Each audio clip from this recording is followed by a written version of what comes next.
ॐ स्तुता मया वरदा मेदमाता चोदयन्तां पावमानि द्विजानाम् आयुं प्राणां प्रजां पशुं कीर्तिं धर्मणां ब्रह्मवर्चसं मह्यं दत्त्वा वृदत्त ब्रह्मलोकम्। ओम शांति शांति शांति। सभी को मेरी सादर नमस्ते। आज इस गुरुकुल देव ऋषि विद्यालय के उद्घाटन प्रसंग पर आज के कार्यक्रम के मुख्य अतिथि श्रद्धेय आचार्य बालकृष्ण जी महाराज, उनके बारे में बहन अंजलि जी ने बहुत कुछ आप लोगों को बताया। मैं केवल इतना बताना चाहता हूं, जैसे इस देश और दुनिया के अंदर महर्षि चरक और सुश्रुत का नाम लिया जाता है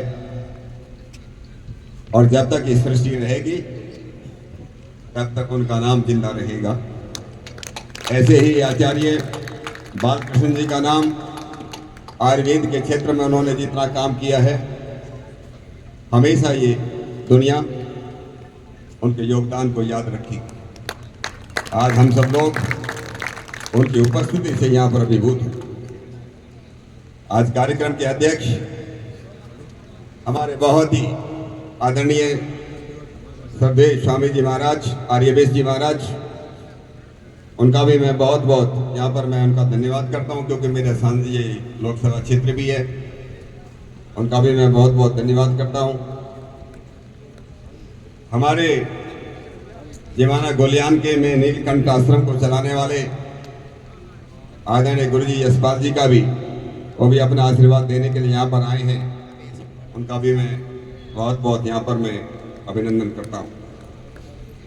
हमारे आचार्य कुलदीप जी, हमारे स्वामी आदित्यवेश जी, बहुत ही पूज्य सन्यासी वृंद, हमारे आदरणीय जगत सिंह जी, आदरणीय जितेंद्र पाल सिंह जी, और बहुत ही सामान्य मंच मेरे सामने बैठे हुए सभी आदरणीय स्वामी अखिलानंद जी महाराज, बहुत ही सभी सम्माननीय भाई और बहनों, और इस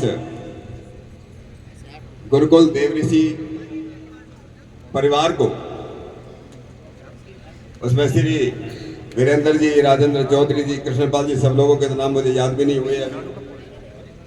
बस सबसे पहले उनका मैं बहुत बहुत अभिनंदन करता हूं कि बहुत ही एक शुभ कार्य आप लोगों ने, ये गंगा का तो तट नहीं है लेकिन गंगा नहर का तट जरूर है, इतनी सुंदर जगह आपने इस गुरुकुल की स्थापना की है, इसलिए मैं आप लोगों का मैं बहुत बहुत अभिनंदन करता हूं और बहुत बहुत शुभकामनाएं भी देता हूं।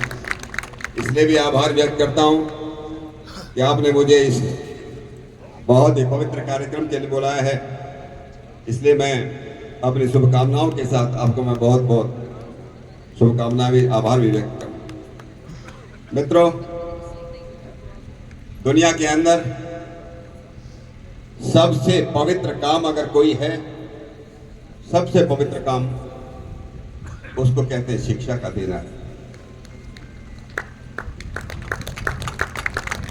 हम लोग ऐसे कहते हैं, अगर भूखा कोई है, भूखे को आपने अगर खाना दिया, अन्न दिया, वो बहुत बड़ा दान है।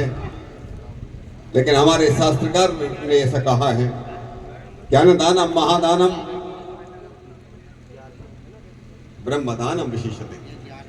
सबसे बड़ा जो दान है वो विद्या का दान है, और जहाँ विद्या और शिक्षा दी जाती है, इसे सब लोग चाहते हैं। अभी आप यहाँ पर जितने अतिथि लोग आए हैं, सबका यहाँ पर सम्मान किया गया, सबको यहाँ पर जो है फूलों की माला, बुके बुके बुके भेंट किए गए। सब लोगों की इच्छा होती है, जो बाहर बैठे हैं, सब लोगों की इच्छा होती है कि हम लोगों को भी कभी ऐसा अवसर मिले कि हम लोगों को मंच पर बैठने का अवसर मिले और हमारा भी इस प्रकार से सम्मान हो। तो किसी कवि ने बहुत अच्छा कहा, जो जीवन भर अंधियारों से लड़ते हैं, जो जीवन भर अंधियारों से लड़ते हैं, दुनिया उनके चरणों में दीप जलाती। जो जीवन भर अंधियारों से लड़ते हैं, दुनिया उनके चरणों में दीप जलाती है। फूलों जैसी झड़ने की जिनकी तैयारी है, फूल बनकर के झड़ने की जिनकी तैयारी है कि जब वो खिले, फूल बनकर के खिले, उनकी खुशबू चारों तरफ फैले। फूल बनकर के जिनकी बनने की, जिनकी झड़ने की जिनकी तैयारी है, खुशबू उनके माथे पर तिलक लगाती है, खुशबू उनके माथे पर तिलक। और इसलिए इस गुरुकुल देवऋषि परिवार के जो भी लोग सामने आए हैं कि हम इस क्षेत्र के अंदर एक ऐसा गुरुकुल बनाना चाहते हैं, ऐसा विद्यालय बनाना चाहते हैं कि लोगों को, बच्चों के जीवन के अंधकार को दूर किया जाए, अज्ञान को दूर किया जाए, आगे बढ़कर के उनका अभाव दूर हो, अन्याय के प्रति वो कभी उनके जो है जिस प्रकार से कहते हैं वो हमेशा न्याय के पक्ष में खड़े हो, ऐसे बच्चों का निर्माण करने का जो उनका संकल्प है। इसलिए संकल्प से अच्छा दूसरे को पवित्र संकल्प नहीं हो सकता। इसलिए इस पवित्र कार्य के लिए मैं पुनः उनको बहुत बहुत शुभकामनाएं देता हूँ। देखिए, दुनिया में हम लोग जो है, जब कभी ये भारत दुनिया का विश्व गुरु था, बहुत लोग इस बात को प्रश्न करते हैं, सवाल पूछते हैं, ये दुनिया का विश्व गुरु था तो क्यों था? हमारे कई प्रोफेसर लोग यहाँ पर आए हैं, सब लोगों का नाम मैंने लिया नहीं, सबका मुझे नाम याद भी नहीं हुआ। बहुत बड़े बड़े प्रोफेसर हैं, मेरठ कॉलेज में पढ़ाने वाले, यूनिवर्सिटी में पढ़ाने वाले। इस देश के अंदर इतनी यूनिवर्सिटीज हैं आज, लेकिन इस देश का अगर कभी नाम हुआ था तो यहाँ के शिक्षकों के कारण, यहाँ के गुरुओं के कारण जो शिक्षा इस देश में दी जाती थी, उस शिक्षा के कारण ही ये देश जो था दुनिया का विश्व गुरु था। और हजारों नहीं, लाखों वर्षों तक, लाखों करोड़ों वर्षों तक, लाखों करोड़ों वर्षों तक न केवल इस देश के बच्चे, लेकिन दुनिया के लोग यहाँ पर आते थे, पढ़ने के लिए आते थे, शिक्षा ग्रहण करने आते थे, चरित्र की शिक्षा ग्रहण करने आते थे। ऐसा बहुत कुछ हमारे पूर्वजों ने लिखा है। एतत् देशस्य प्रतुसत्तः है, सकाशात् अग्र जन्मन है, स्वम स्वम चरित्रम शिक्षरेण पृथिव्याम सर्वमानवः। ऐसा मनु महाराज ने लिखा है। ऐसा ये देश था, लेकिन पता नहीं क्या कारण हुआ, इसमें इसमें जाने की जरूरत नहीं है। लेकिन जिन लोगों को पढ़ना हो पढ़ सकते हैं। महर्षि दयानंद ने अपने सत्याग्रह प्रकाश में इस बात को लिखा है, ये देश तो दुनिया का जो विश्व गुरु था, चक्रवर्ती सम्राटों का ये देश था, ये ऐसे पतन की तरफ क्यों चला गया? क्योंकि हमने वैदिक आदर्श छोड़ दिया। और जब वैदिक आदर्श छोड़ दिए, वेदों का पढ़ना पढ़ाना छोड़ गया, और हमारी शिक्षा जो मैकाले की शिक्षा इस देश में शुरू हुई, उस मैकाले की शिक्षा ने इस देश के अंदर जो है क्लर्क पैदा किए, बाबू लोग पैदा किए, इंजीनियर भी पैदा किए, डॉक्टर भी पैदा किए, आर्किटेक्ट भी पैदा किए, लेकिन अच्छे इंसान पैदा नहीं, अच्छे संस्कारवान बच्चे पैदा नहीं किए। ये उनकी इच्छा भी नहीं थी, उनका उद्देश्य भी नहीं था कि अच्छे संस्कारवान बच्चे पैदा हो। और हमारी शिक्षा की, आज की वर्तमान शिक्षा व्यवस्था की ये सबसे बड़ी कमी है। हमारी शिक्षा ऐसी रही कि हम लोग संस्कार दे पाए। और आप लोगों को, बहुत लोग सबको ये बात मालूम भी होगी, हमारे यहाँ जितने मर्डर्स होते हैं, मैं कभी रात को आया, मैं दक्षिण भारत के टूर पर था और इसी कार्यक्रम के लिए मैं आज रात को आया। मैं कल वहां पूछ रहा था, हम लोग पांडिचेरी के अंदर थे, पांडिचेरी के चीफ सेक्रेटरी, पांडिचेरी के मुख्यमंत्री और सब मीटिंग के अंदर थे। मैं उनसे पूछ रहा था कि आपके यहाँ कितने मर्डर्स होते हैं? वो कहता जी मर्डर तो बहुत कम होता है, साल भर में कोई एक आध मर्डर हुआ। मैंने उनसे पूछा कि आत्महत्या कितनी होती है? कि आत्महत्या तो महीने में कहीं हो जाती है। मर्डर्स नहीं, आत्महत्याएं होती हैं। दिल्ली के अंदर जितनी हत्याएं होती हैं, उससे 6 गुनी आत्महत्याएं होती हैं। हम अपने बच्चों को ये नहीं सिखा पाए इस मानव जीवन की कीमत क्या है। हम लोग अपने संस्कारों में सीखते थे, अपने घरों में हमारे लोग आते थे, साधु संत आते थे, सब सिखाते थे।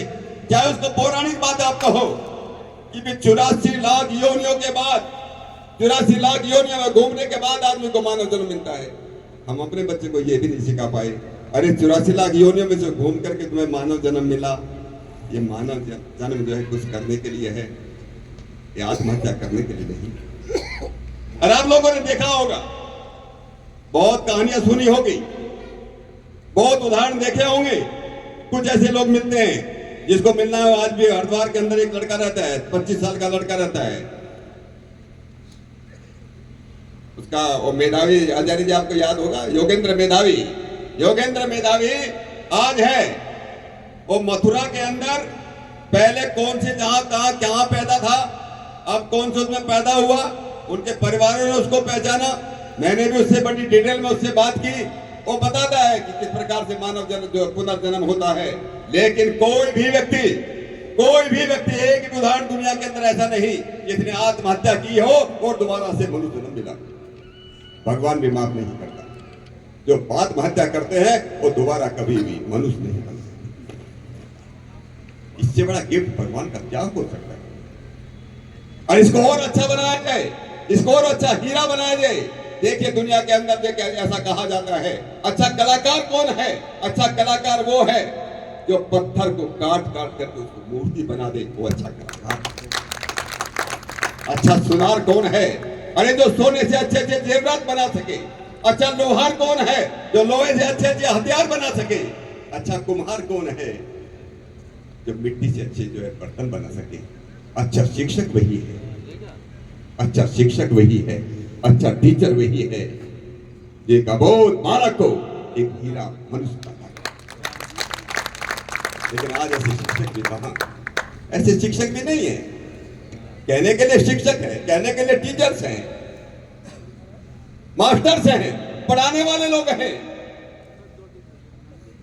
लेकिन वो हमें कुछ बनाना है। उस समर्पण की भावना और संकल्प की भावना भी धीरे धीरे खत्म होती चल रही है।